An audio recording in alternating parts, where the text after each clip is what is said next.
कहा जाता है, जब कोई सच्चे मन से सत्य को खोजता है तो खुद ब्रह्मांड उसका रास्ता बनाता है।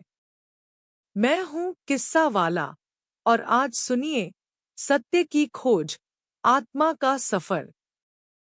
एक कहानी जहां सवाल था, मैं कौन हूं? और जवाब था, सब कुछ।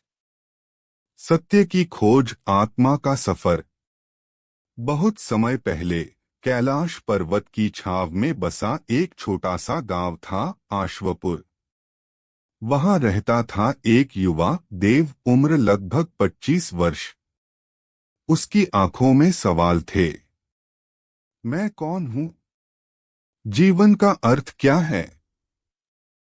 अगर भगवान है तो मुझे क्यों नहीं दिखता? लोग हंसते, देव फिर सोच में खो गया। पर उसके भीतर आग थी, सत्य को देखने की, महसूस करने की। एक रात वह आकाश में चमकते तारे को देख रहा था। तभी हवा में एक धीमी सी आवाज गूंजी। अगर सत्य जानना चाहता है तो पर्वत के उस पार जा, जहां 3 द्वार हैं। हर द्वार तेरी आत्मा की परीक्षा लेगा। देव चौंका, आवाज कहां से आई? पर दिल में कुछ खिंचाव था। अगली सुबह उसने सब छोड़ दिया, घर, आराम, पहचान, और निकल पड़ा सत्य की खोज में। पहला द्वार, अहंकार की गुफा। 3 दिन चलने के बाद वह एक अंधेरी गुफा तक पहुंचा। द्वार पर लिखा था, जो स्वयं को जानता है वही प्रवेश पाएगा। अंदर से आवाज आई, तेरा नाम क्या है? देव बोला, मैं देव हूं। आवाज गूंजी, गलत, तू नाम नहीं, शरीर नहीं। फिर बता, तू कौन है? देव चुप हो गया। उसने सोचा, अगर मैं नाम नहीं, शरीर नहीं, तो क्या मैं केवल विचार हूं या कुछ और? अचानक दीवारों पर उसके बचपन, असफलताएं और घमंड की झलकें उभर आईं। हर दृश्य उसे चुभ रहा था, उसका अहंकार, उसकी जिद, उसका डर। वह घुटनों पर गिर पड़ा और बोला, मैं कुछ नहीं हूं, बस एक चेतना हूं जो देख रही है। गुफा में रोशनी फैल गई। पहला द्वार खुल चुका था। दूसरा द्वार, माया का वन। आगे उसे एक सुंदर वन मिला। रंग बिरंगे फूल, मधुर संगीत और अद्भुत सुगंध। वहां एक स्त्री मिली जिसकी आंखों में अनोखी चमक थी। वह बोली, थक गया होगा देव।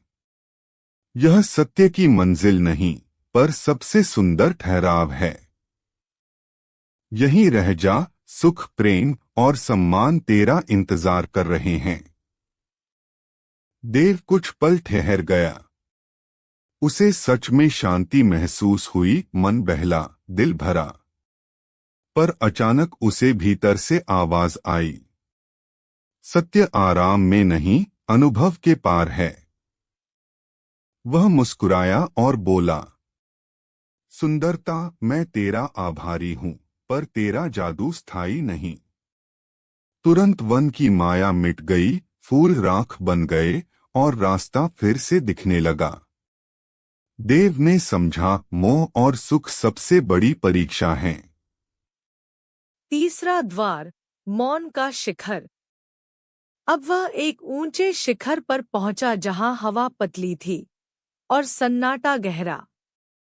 वहां कोई द्वार नहीं था, बस एक पत्थर पर लिखा था, यहाँ शब्द समाप्त होते हैं और सत्य आरंभ होता है।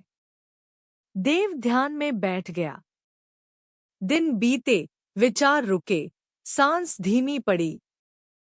अचानक उसके भीतर और बाहर की सीमाएं मिटने लगी। वह देख रहा था, पर्वत, नदी, बादल, सब उसी के भीतर हैं। सूरज वही है, धरती वही है, चेतना वही है। तभी वही आवाज फिर आई। अब तू जान गया है। सत्य कोई वस्तु नहीं जिसे पाया जाए। वह तू स्वयं है जो सब में व्याप्त है।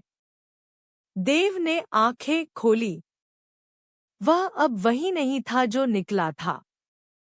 उसका चेहरा शांत था, जैसे झील में चांद उतर आया हो। वापसी, प्रकाश का यात्री। वह गांव लौटा, लेकिन अब कुछ नहीं सिखाता था। बस मुस्कुराता और काम करता। लोग पूछते, देव, क्या तूने भगवान देखा? वह धीरे से कहता, जब मैं को देखा, तब सब दिख गया। जो खोजता था, वही खोज का अंत बन गया। वह अब किसी धर्म या वाद का नहीं था।